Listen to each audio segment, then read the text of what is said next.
so I'm assuming, and she's coming up from Bennington, so let's give her just a minute. Okay. And let me just go print out real quick a couple of things.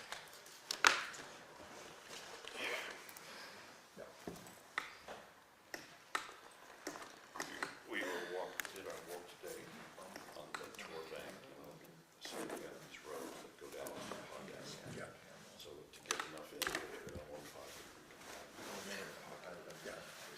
As our normal paths are a couple of now. And I did, well, I was doing only more exaggerate. Yeah. One guy comes out, this deck, and he says, "Why are you moving so crazy?" That's exactly the right word. Yeah. I think I said it was 7:20. That was one picture. Oh, you did? Okay. I saw it. But I don't think you can.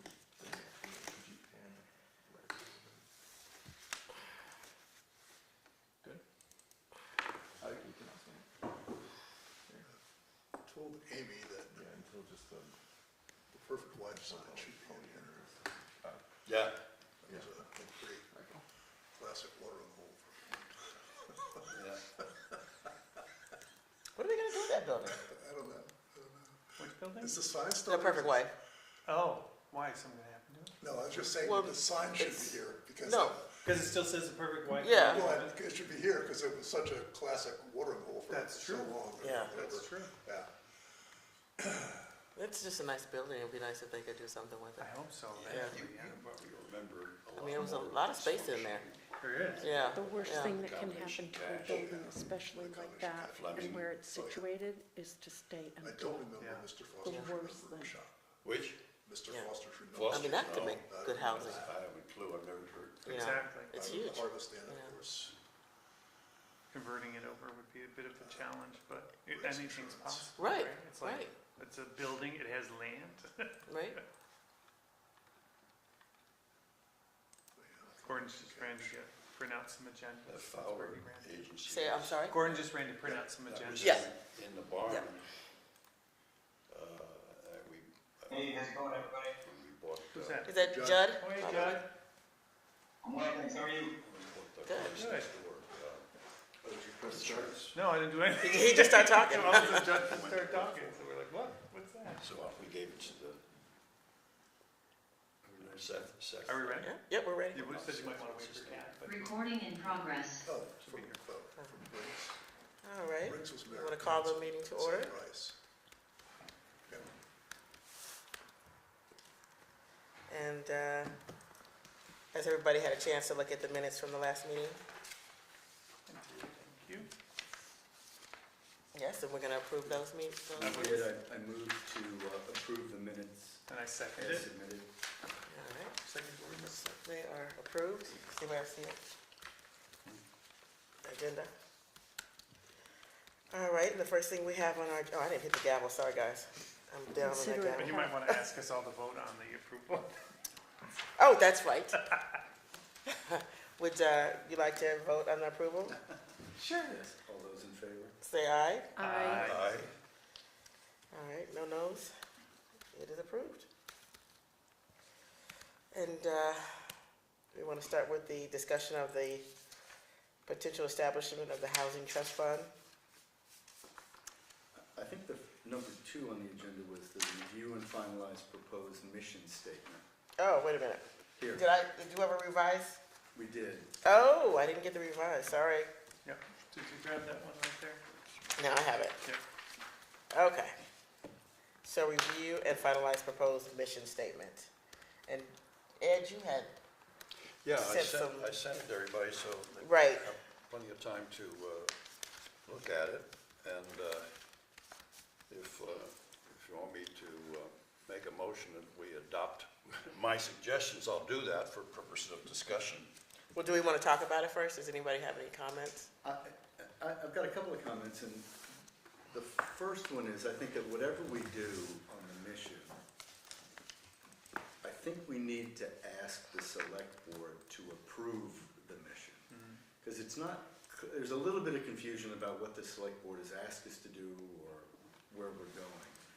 As an example, it appears that the planning commission and the select board have been talking about short-term rentals. So are we gonna be discussing those, or is that really left up to the planning commission and the select board directly? I'm not clear on that. So I like the idea of putting together the mission and saying this is what we would like, but in my view, we should still run it by the select board to have their, for lack of a better word, blessing. Could we read the proposed mission statement for the public? Sweet. Sure. Well, the mission statement doesn't change. We keep the same one that we adopted in the beginning, which is to research, identify, and recommended short and long-term strategies for expanding housing that is affordable to low and middle and moderate income residents of Manchester. So I'm proposing that we leave that the same, but add some objectives to increase, to give us some focus and more specificity. The 4 objectives I'm proposing are: 1, identify opportunities for homeowners to add accessory dwelling units, ADUs, and publicize mechanisms that will help achieve this end. 2, research and identify mechanisms to facilitate the process of permitting and financing the build-out of new, affordable, and middle-income housing on specific properties in Manchester. 3, design and hold relevant training and informational sessions open to the public and one-on-one outreach to likely property owners, developers, and other resource people. 4, research and discuss important housing-related topics related to our community and deliver written advisory opinions to the Select Board and Planning Commission. And when advisable, publish resources designed to help Manchester property owners create additional housing. So those are the 4 objectives I'm suggesting that we add to the mission statement. So, if I may, when I look at the Google Docs or whatever this is coming to us in, that the mission and purpose, it says adopted March 2023, but it looks like that's different than what you read. And that's on Can you say the date that you just, March 2023. Is this what it says? Adopted March 2003, but this says to identify sites potentially capable of accommodating multiple units of affordable middle-income housing. Is that the same that you just read? Where are you reading from? So this is Kathleen had shared the I don't know if it's Oh, yeah. Well, here I've got the minutes. the Google Doc. I've got the minutes here of the meeting. I looked it up because I didn't recognize what she sent. And I looked up, and I've got the minutes of March. Let's see. I took this wording from the minutes. Let's see if I have them here. I have it on the agenda as they were adopted March 22nd, 23. That's what I have on this. To That's right. Yeah. Yeah, but I'm just saying that the document that Kathleen sent around. Well, that was an error. Yeah, That's This is an error? yes. Oh, This is the mission as we adopted it. okay, perfect. Okay then, never mind. What happened with the suggestion we had sent to the select board before? Didn't we just send them something? Well, we sent a recommendation regarding ADUs. Right, And they have not acted on that or done anything. we haven't heard back. They've been busy, they've had busy meetings, and I spoke with Scott Murphy about that this morning, and he indicated that it's been in kind of his other business to talk about if they have time, and they just haven't had time. Right. So they do have a meeting, I believe, next week, where he was gonna try, again, the budget is a priority, but they've already had their budget meeting, and he hopes to be able to bring it up and discuss it at that time. So what you were proposing was what Ed just has put out, to take that to them before we adopt that Well, we can adopt it, subtext? but I just, to me, I think we need to get some guidance from the select board about where they want us to go.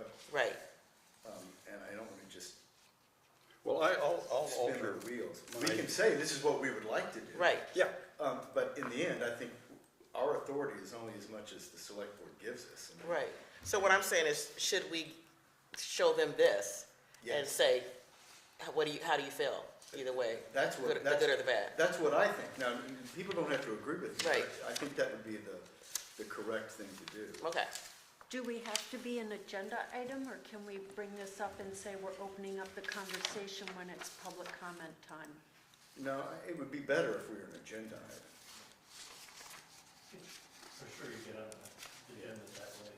Yeah. And it would be good if we had something in writing. This is what we'd like to do. right, And whether it's this one or some modification, I don't know, we haven't gotten that far, but assuming we accept this, right, yeah, I would propose asking that it be put on the agenda for the board to approve or modify or make suggestions. right. And they're meeting next week. Right, all right, Or as soon as they can get to it. right. so I'll just modify what, I'm suggesting that we adopt this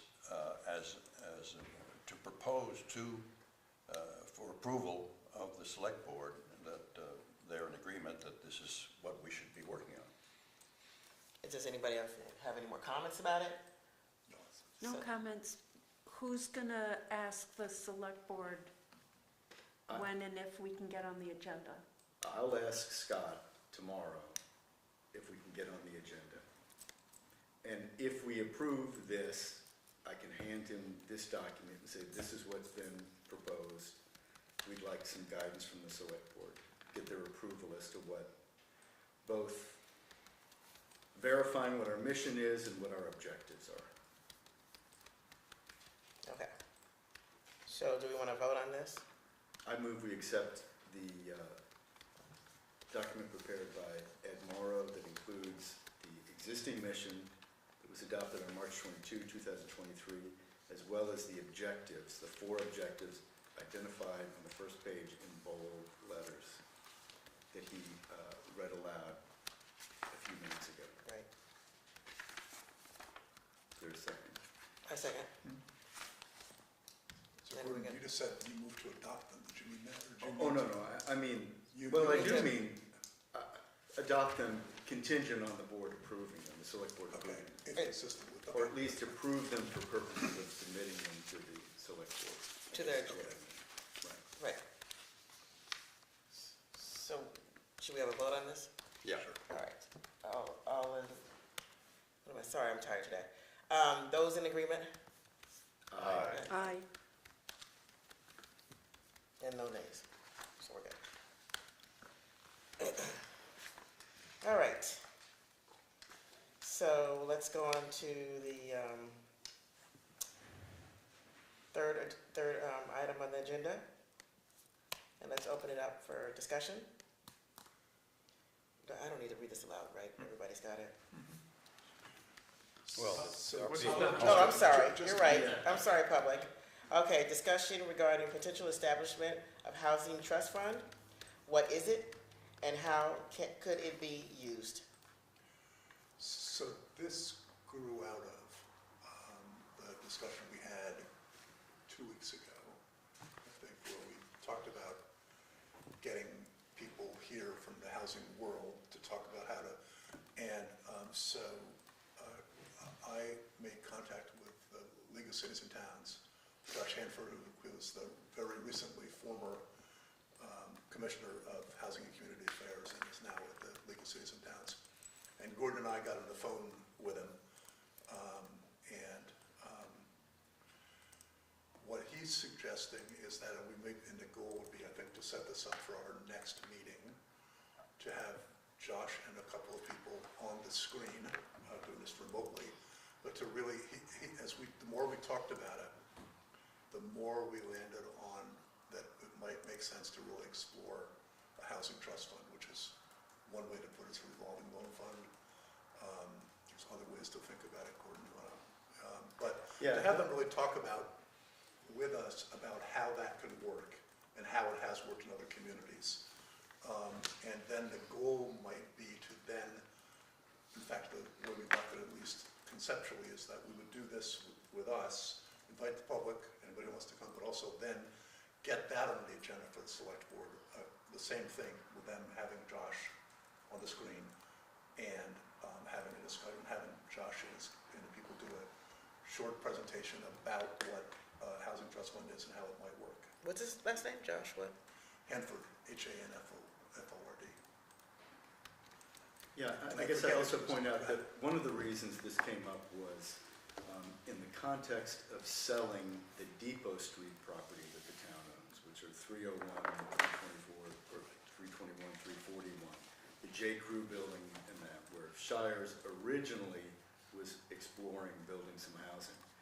The town's gonna sell that property, hopefully. It's under contract. And at least a few of the select board members expressed the idea that it would be wise to put some of the proceeds from that sale into a discrete fund, which really, as a practical matter, is a housing trust fund. And the idea that we talked about, Seth and I talked with Josh and somebody else was there too, I can't remember their name, was what you could do with that fund. What are the various types of things that you could do? It's not necessarily just for buying property. It could be for supplementing first-time home buyers. It could be for providing funds to build an ADU, or perhaps making a loan. I mean, there's a lot of different things that may be possible with this fund. And so they can give us a better idea of their experience with it and the various other towns that in fact have one. The select board would be in charge, but there would be wide discretion in how to use it, including, by the way, building infrastructure, if necessary, to support a housing development. So we thought it would be worth doing. We hope we can set it up in January. What's his title? I don't know what his title is. He's with the League of Cities and Towns now, and he's got some new title there. Okay. He just left as commissioner within the last 60 days, and is now with the League of Cities and Towns. Okay. Well, this is, I think it's an excellent idea. As we've commented many times, this whole problem we're facing here in Manchester and every place else is finance driven. The whole problem exists because there isn't enough money to do the job. So this targets exactly where the problem is, finance. Having a housing trust fund will help whatever projects we decide to do, major or minor, and it's right on the money. So it's a great idea. I'm all in favor. Yes, Phil. I was thinking about this on my short drive up here, but at other times, and whether or not, because I think there are examples elsewhere, is whether this housing trust fund, which I definitely encourage and support, though, should be independent. It doesn't necessarily have to be tied to the select board. And for maybe some reasons that are maybe pros and cons, and I'm just throwing this out, I'm not suggesting that's what you should do, but I think you should consider it, is that you can operate independently and don't have to go to the select board and through all that process every time you think it's worthwhile doing something. Still would allow you to partner with the town to use town's funds when it's appropriate. And then when you're set up as an independent 501c3, it might, that is independent, might encourage more private giving to this trust fund. So I think you can do everything you want, achieve all your objectives, and might be a little more fluid, nimble, operating independently than being a sub-fund of the town.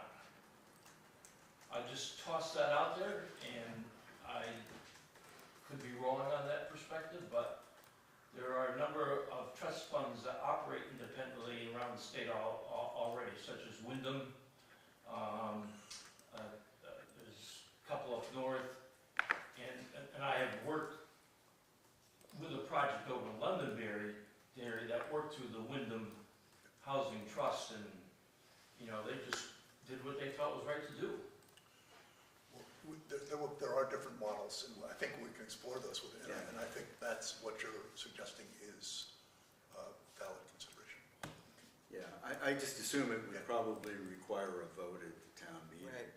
to move whatever amount of money, I'm taking a random amount, but 500 grand, if you were gonna move that into this trust fund, which I agree with what Bill was saying, I assume it would require a town vote. Well, the town could set it aside, and then the trust fund can say, here, we ask the town to support a given project for this specific purpose, installing sewer and water onto the property or something. And then they could vote to support projects as they come up. You know, rather than putting the, because I think the town, that's where it hits, the town would be reluctant to just turn funds over without, you know, specific purpose, and there's some oversight. Right.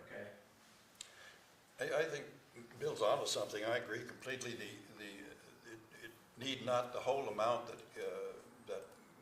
the select board could put any amount into the trust fund to get it started. But with the idea of raising money from other sources, the potential is there for a lot of that. And we should create it with that in mind, not just using this windfall from the town property. Well, I guess we'll talk about it Yeah. hopefully in Yeah. January Yeah. at the next meeting. All right, so, We'll get that set up with Josh if we'll figure out when our next meeting, do we know when our next meeting is? January 8th. January 8th, Yep. we'll get that set up. you're gonna contact him? Yeah. All right, great. I'm gonna move on. Review and finalize ADU resource guide. I feel bad Kathleen's not I here. know, she did too. Yeah, she's really been the driving force with this, and I- she unexpectedly is away, so I kind of feel like we should just move on with this and talk about it next time when she's here, I agree. so. Thanks for that. Sure. All right, so we're gonna move on to short-term rental discussion. Excuse me, who's the person you're relying on for that? Kathleen James. Kathleen? She did all the work. Okay, I guess I should add, I don't know if this was since the last meeting, and my understanding is that the select board rejected the planning commission's This proposal is very correct. Yes. to allow ADUs to be built on properties that were not primary residences. right, So the planning commission had proposed allowing an ADU with any of those properties, whether it's primary or a second home, but the select board rejected that. Which I think goes along with back to what we were talking about earlier, when we made our recommendation. Technically, they may not have heard our recommendation, but they've acted upon our recommendation, which is to deny the planning commission's request to remove that language. At the moment, anyway, they said they're going back to the drawing board a bit and Right. coming back with perhaps some new. I did in fact deliver a letter to Scott about that issue to say that we supported ADUs on non-primary residences, but only if there was a restriction that those ADUs could not be used as a short-term rental. right. And I was not at the meeting, and I don't know what happened with that, but I think know they that sent 7 items, 8 items, well, they sent the whole package back because of what they deemed as extensive changes. And there was 7 or 8 items I think that's right. that they wanted the planning commission to redo. Yeah, and by the way, there's a planning commission meeting tonight after our meeting. Oh. It doesn't start until 7, but there is one tonight, and I assume they'll be talking about those. I haven't looked at the agenda. There isn't one. Or there wasn't at noontime. And There was in fact, confusion, but there is one. There is now. Wait, never mind. So we might want to, as that process goes forward, then we might want to reiterate our position position. Right. With the planning commission, because I think we have it right, frankly. Right. All right. Any other comments? Not about that. All right. Oh, not about that. All right, so we're gonna open it up to public comments and questions. No, I think Oh, no? we're on the short-term rental.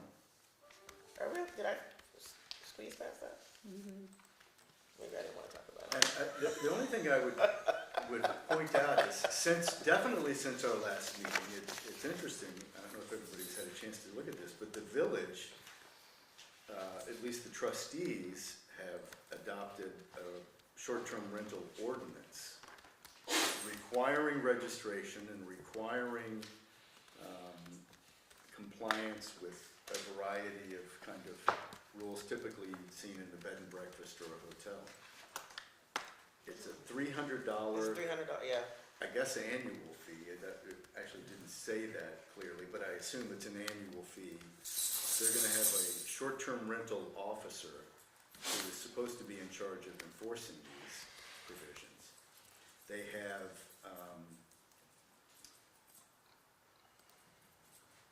I'm saying a requirement, that's not the right word. They have limitations on the number of people that can stay in a short-term rental. 2 people per bedroom, plus 2 additional people, I guess assuming that there's a couch that folds out or something like that. Right. So a 3-bedroom Airbnb would be allowed to have 8 people. Now, I'm not clear how the short-term rental officer goes around and enforces that or discovers anything about how many people are in the house or what authority they really have. Right. But there is an $800 fine for every violation, and it's an $800 continuing fine every day that it continues in effect. So, they obviously copied to a certain extent, copied some other short-term rental ordinances that are in place. There may be good ideas. We can kind of wait and see how that works. I don't think that the select board has expressed, or the planning commission anyway, has not expressed any interest in adopting a short-term rental ordinance so far. I think the chairman has not expressed any interest, but I think other members on the planning commission, and I plan to go tonight and see if I can ferret that out a little bit. And I also took the time to write up what I would call some draft considerations that I'm gonna take to them, and I also printed a copy for you folks to consider if you'd like to take a look at them tonight. They're pretty close to the ones in the Manchester Village ordinance, aren't they? They consider some of that, except I changed a few items, and that one is, Should we table this to the public comments and questions? oh, I thought you said that was what It's we're actually doing. on the agenda. But we're on the short-term rental discussion. Yeah, that's Yeah, what he's that's talking what I'm about. talking about. Okay. You tell me. I'll sit down. No, but I'm just saying that this is, you're opening it up to the public.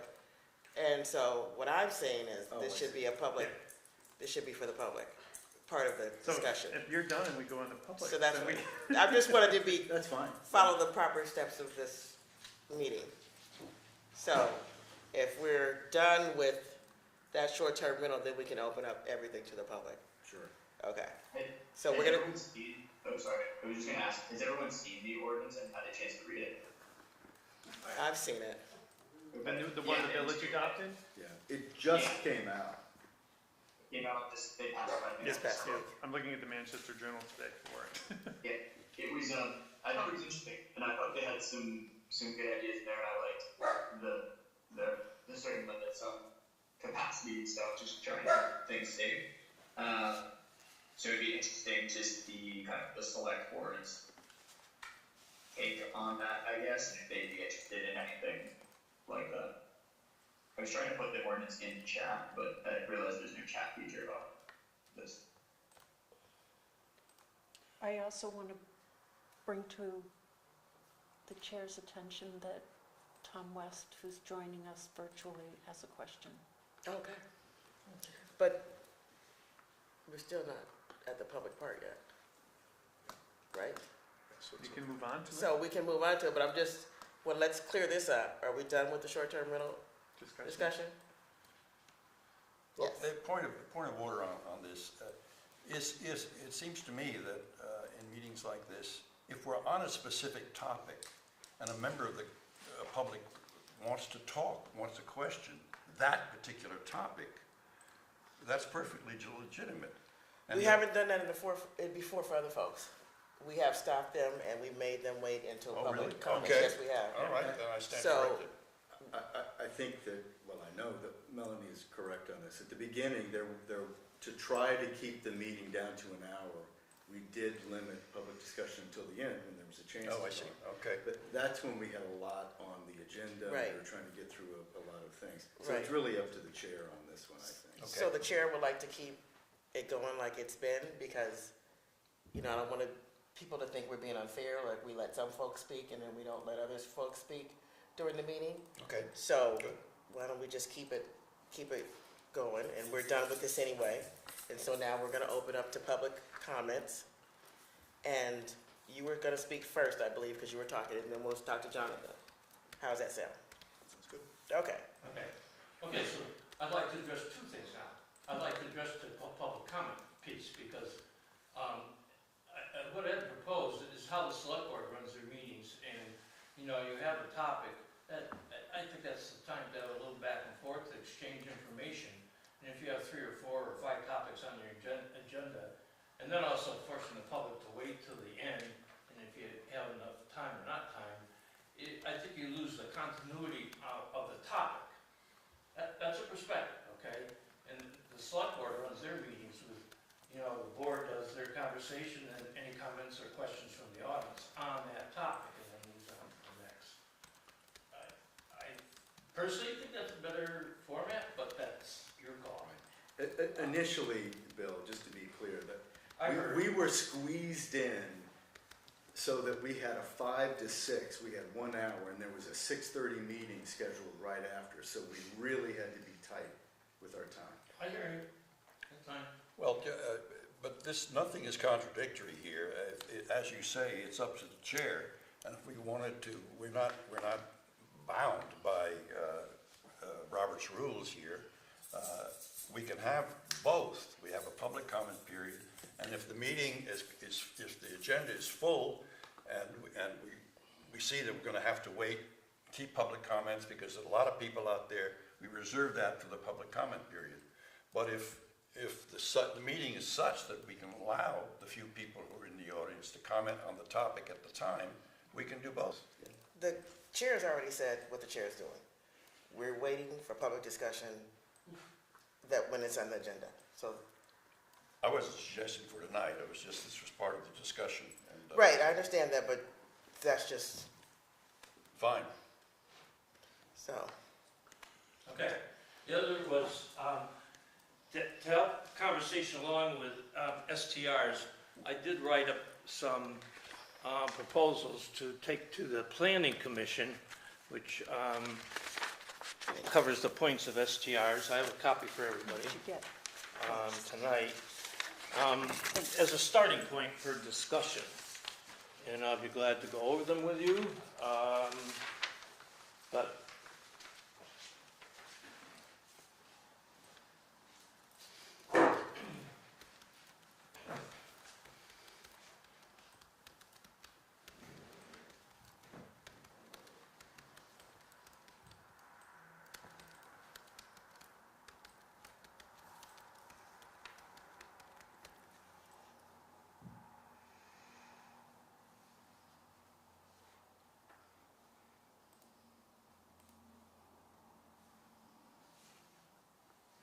you notice under here, I said 2 per bedroom, didn't allow the extra 2, only because that's in conflict with the sewer bylaws. I mean, your capacity in a house is determined by the number of bedrooms. And that's how your sewer capacity is determined. Now, if you're on town water, town sewer, that could be an exception.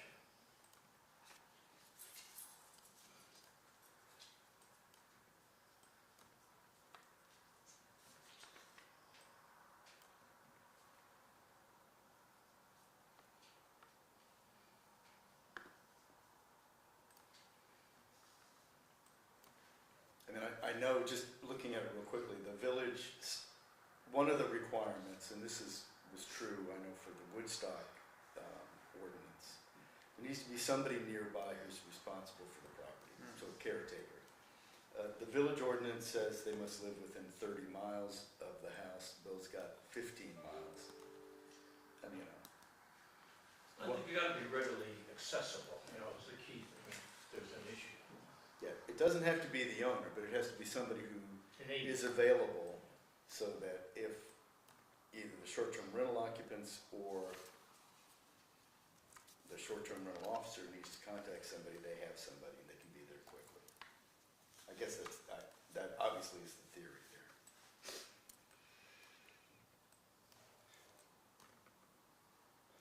These are good details. They're going to be an enormous number of them for any regulation. Should we be proposing a regulation for short-term rentals? Well, in my readings about short-term rentals in general now, there's a concern that has arisen in a number of communities that are somewhat like ours, like Stowe and others, where short-term rentals are now being, properties are now being bought up by businesses, right out of Wall Street, for a collection of short-term rentals in desirable areas. Now, we can agree that there's certain benefits to the community with short-term rentals, especially if people live here and want to use part of their property or an adjacent property that they manage for a short-term rental, and that's one thing. But to have properties bought up by an outside company to run a whole short-term rental business is a whole different spectrum. And so this is a complicated issue, the whole thing, which involves the details of actually how the regulations of running one, and then who can run one, who's eligible to run them, how are they eligible within the town? It's another aspect. It's interesting, Ed, that when you research a number of short-term rental properties that are owned by investment groups in this town. In fact, at least one has joined the SBA as an entity representing short-term rentals. Okay? John, I don't know if there's more than one. And what the heck was my follow-up to that? What were you saying? Well, anyway, I'll come back. But to verify that that's the case, yes. And it's not necessarily investment, well, they are investment groups, but they're people that are acting as investors in these properties. Some of them are out of town, they're bought 2 or 3 or 4, and that's definitely the case in the village too, which prompted their bylaw. Well, that's a policy issue. Yeah. Well, I know what I wanted to say. The interesting part is all other lodging facilities, and I don't think there's any other way to look at this, and our bylaw require a residential person to be on the premises. Let me I'm ask, not proposing that in this, as long as they have an agent, but, it's, again, I guess it'd be equity when you're a lodging facility too. just for clarification, I don't know this in the village ordinance. It probably is much the same. So this applies to anybody who advertises for occupancy for more than 3 months in a calendar year. So if somebody was going to rent their house during the horse show, they don't fall under this. Is that correct? That's potentially correct, as long as they're a resident, their property is a resident, I think. This says, apply to all dwelling units that advertise for occupancy more than 3 months in a calendar year. Right. So if I wanted to rent my house during the, I don't even know how long the horse show is, for Yeah. 10 weeks. Yeah, as long as it's a continuous period of not less than 3 months. Anything less than a 3-month period is considered a short-term rental. Right. Now, that could be flexible. You could say 2 months, or 4 months. In essence, that's actually saying that short, if somebody came to rent their house for the 8 weeks of the horse show, they would still fall under this. They It would be still- considered a they'd still- short-term rental. Even if that's the only time they rented it. Yeah. I know we're just discussing this, I know that Woodstock had kind of an unusual provision that said that they had these rules, but they don't apply during fall foliage. Which Fascinating. was just kind of an interesting insert in there, I guess because so many people rented their house out for fall foliage. And I know it used to be the case, I don't know that this can continue, that a lot of people would rent their house out for the horse show. Understand, and again, you can make this flexible to some degree, but the larger issue here, is what is going to preserve the existing housing stock and keep it from being turned over. Well, and I think the question that maybe you're saying, Gordon, and Bill's saying, is that, well, it's not like you can't do it, it's just it's gonna be classified differently. You're no longer just, you're a short-term rental, that's it. So you've gotta pay the registration fee. You can still rent it out for the 6 weeks straight, but you're now registered as a short-term rental. Right. There's nothing saying you can't Right. do it. Likewise, if somebody just wanted to rent their house for a weekend and during fall But- foliage, they're short-term rental. But even if it's a lot more than that, because you've got to get the fire marshal to come into your house and inspect it and go through that process. Mhm. And first of all, you got to find a fire marshal to go through your house to do it. Trying to find a fire marshal to do a fire inspection for a commercial property when you're going to sell it is a chore. Mhm.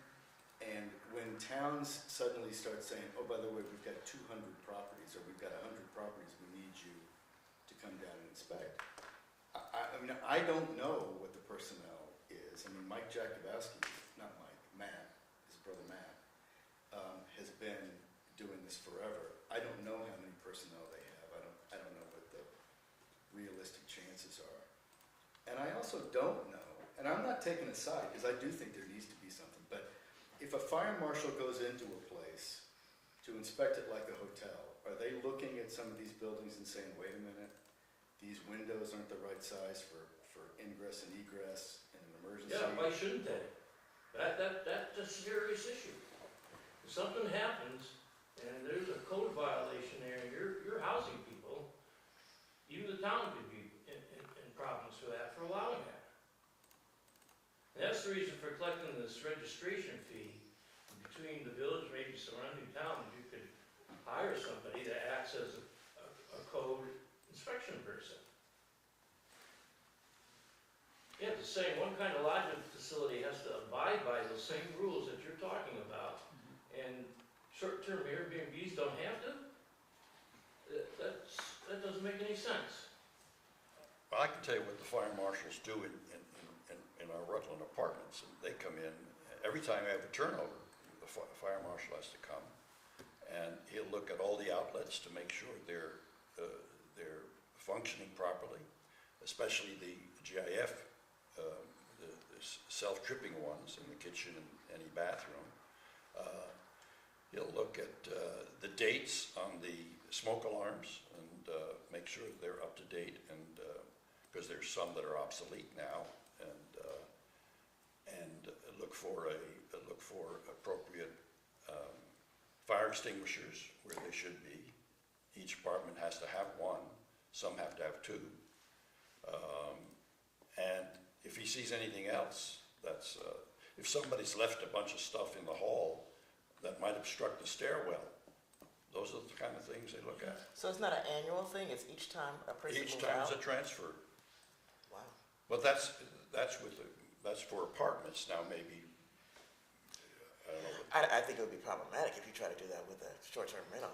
I mean, Well, no, it couldn't be. That couldn't, you couldn't, that, It would that have to be couldn't happen. periodic. It'd have to be an annual or biannual. It's like an inspection you do for a hotel or motel, or Right. bed and breakfast, which I think is semi-annual. Right. What is the cost for those? $25 a When shot. they come for the rentals, it's 25?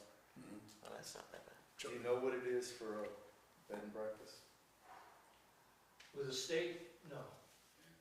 I'm trying to think But in Rutland, What'd you say? places like that, I think When I they have a spoke, town I can't officer remember. on They do. board that does that. Yeah. It's not the state. And see, here, we're in that limbo because of. Well, it's a state licensed. Yeah, state license, yeah. Same in Bennington, they have one. Jonathan's been waiting. Yeah, you guys all set?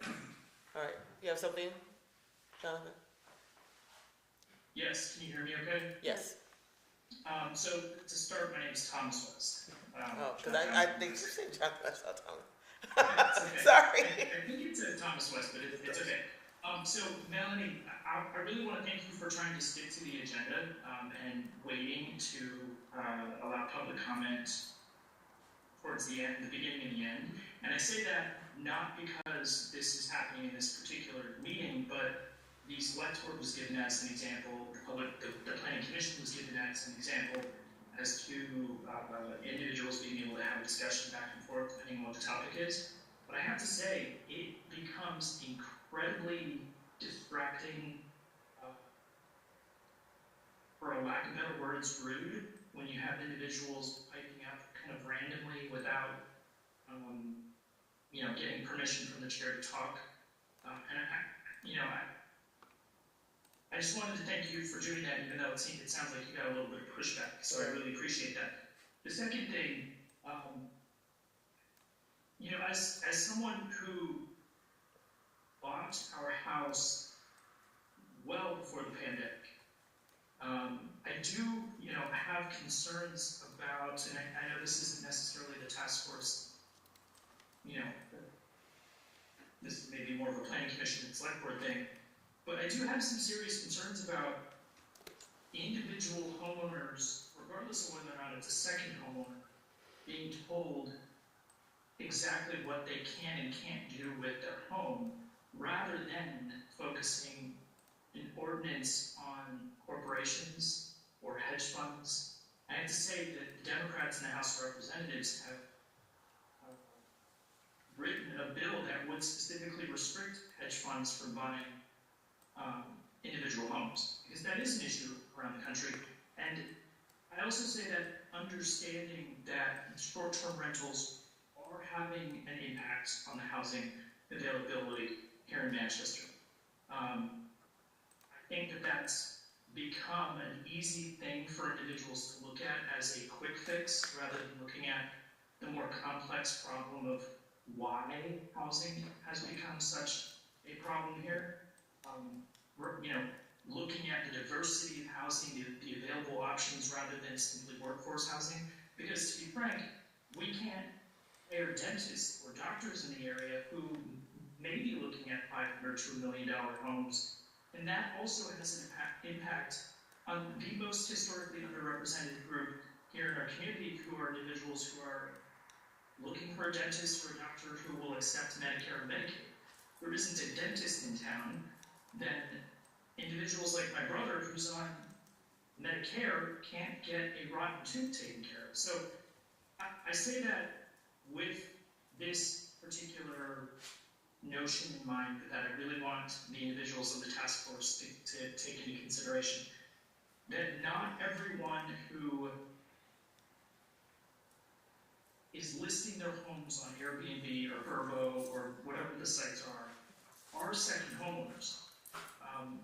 When my husband and I bought our home, it was, let's say 2016, 2017, and it was the last year or two before I was medically discharged from the military. I served 5 years in the Army.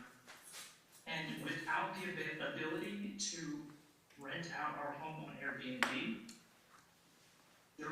between that period before I was discharged and we were finally able to move back here full time, we would not, one, have purchased the house, and two, we might have even lost the house. So there are more than the individuals who may be buying a second home, which is of course absolutely happening, or individuals who are buying 2 or 3 homes. I completely understand that it's a complex issue, but I think it is even more complex than what many people may realize, because there are individuals out there who, like me and my family, who would not actually be here today, even though and my husband and his family have lived here for generations. We would not have been able to afford a home and maintain it without the ability to rent it on Airbnb. So I just wanted the task force to take all of those things into consideration. I think there are better ways at tackling this issue than looking at individual homeowners. There are certainly corporations in town, if you just look at the individual homes that are listed on Airbnb, who are listed as the host. So I just wanted to point that out. So I really appreciate you waiting until the public comment period to make that happen. Appreciate that. Yes, ma'am. Excuse me, can I question the gentleman? I'm sorry, Bill Brunswick, I didn't pick up your name. Thomas. Thomas West. Thomas? Yeah. Do you reside in your home that you also rent out as Airbnb? So yes, we bought the home in 2016 or 2017. We had it on Airbnb for upwards of 2 years before I was discharged from the military. Okay. And then we moved back here full time just before the beginning of the pandemic. That's fine. I don't have a problem with that. And the only thing that might be of concern is that it is registered in some way. But I have no problem, or in fact I even endorse you doing something like that, okay? Sure, and to be fair, all of these Airbnbs are registered. They're registered with the state. They are licensed with the state. They are collecting tax dollars. But if we're requiring individual homeowners to go through a process that would severely restrict their ability, not to mention the fact that just reading this ordinance, I'm not sure how one individual is going to be properly paid and to be able to go around to all of these homes and inspect them on a regular basis. I don't doubt that there is an answer to this problem. I just don't think it is as easy as requiring homeowners to register, work with the fire marshal, have government officials coming into their home and looking at things. I think there are individuals within our community who do rely on this for any number of reasons.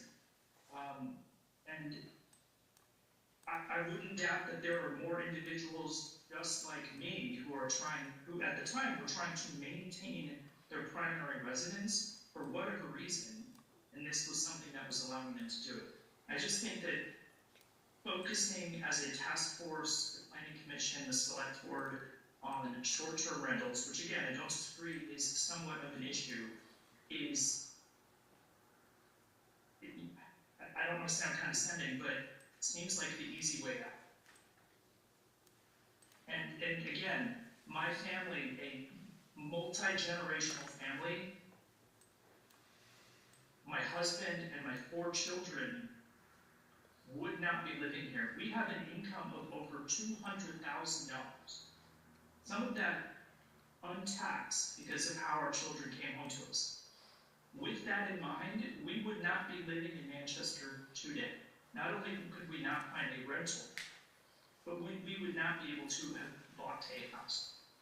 So the idea that we purchased our house pre-pandemic, while I was actively serving in the U.S. Army, we were able to rent it out on a short-term basis, which, again, I don't understand how anyone could rent out their home on a short-term basis and not already have someone in place to turn it over. So if that's another issue that the task force or the Planning Commission and the Select Board are concerned with, these short-term rentals would be getting 1-star reviews and they'd be completely kicked off the platform because you have one guest coming in, then another guest coming in, and it'd be like no one had cleaned the house, no one had done anything. That's a type of structure that just wouldn't last. So I don't know how many individuals on the task force or the Planning Commission have actually rented out their homes on Airbnb or Vrbo, but I'd be interested to hear their personal experiences in doing it, and how they think that truly plays a role in how these systems work. Hey Thomas, my name is Joe, and I am on the task force. I'm just not currently in town, but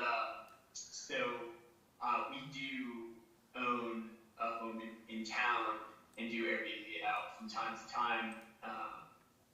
But I mean, I agree. I think it is kind of chicken and the egg type of problem. We've created a town that is very desirable and a lot of people want to come to. And also, just the lack of housing makes it very difficult, and that people do need to use short-term rentals to rent it out to be able to still afford.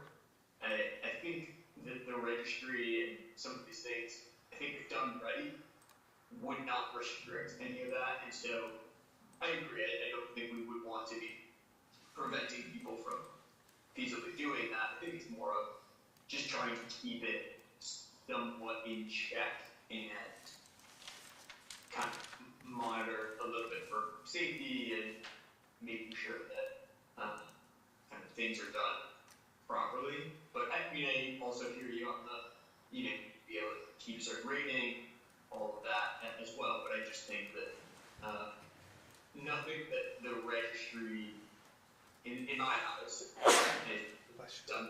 I don't think the registry would prevent anybody from doing it. It just, again, is to keep things in a good place. My opinion, I don't know what other people think. Ed? Well, Tom I've Spring- never rented my personal home. Sorry. Ed? Thomas brings up a really good public policy concern, which I was trying to address earlier in my comments. Any good public policy that we as a town may adopt regarding short-term rentals should certainly be designed to protect our community members, the residents who live here and are our neighbors. The problem that I see is with it becoming a business that absorbs real estate in town that otherwise could be directly used by full-time residents who would be our members of our community. So this is the public policy issue that I think is the major one for addressing the whole short-term rentals in this community with the type of community we have, like Stowe. Outside businesses are interested in it. We should be protecting our residents and their ability to use their properties safely and remuneratively. He brings up very good points. Yes, ma'am. Right, I just want to add one last, Melanie, I just wanted to add one last thing. I think it would be important to consider maybe not requiring every single homeowner, but maybe requiring anyone who owns more than one property. Okay. I just also like to throw in the equation, Ed, though, I think the other issue here is equity. These short-term rentals is a commercial operation, it's commercial business. You're doing this to earn money. So you should be treated just like every other business. You pay your tax, and it took a long while to get the STRs into it, and there's safety and other requirements that you have to follow, whether you run a restaurant, you open a store, you do whatever other commercial activity in this town, we register. I mean, we control through zoning and other rules and regulations. So why should this particular commercial activity be exempt from the same regulations that other businesses have to follow? I mean, and most of these other businesses are individuals. I mean, he talks about this is an individual who's trying to do everything else, or every other business has that same concern and purpose. They're in business trying to follow rules and regulations to support their families and their employees and so on. It definitely gets to be an equity issue too. Right. So we're coming to the 6 o'clock hour soon. Do we want to adjourn, or do we want to try to extend this meeting? Do we have more to say? I think so, that's for tonight. We're not gonna resolve short-term rentals. Right. I'll make just one kind of comment, is early on, a village trustee came over and told me that their proposal was a $100 registration. And they were gonna have this officer go and check all these properties. And I said, good, you have no chance Right. of finding somebody to take that job. At most, you're gonna have $2,000 or so. Who's gonna do that? 24 hours a day for 365 days a year. It's impossible. So $300 is gonna be tight too, but better than $100. It will be interesting to see what happens. Yeah, that's all I have to say. Okay, so we're gonna adjourn the meeting. I move that we adjourn. Second. All in favor? Aye. Who seconded? Me. I did. Oh, Whoever We had a couple of seconds. Do you want to do rock, paper, scissors? no, just do that.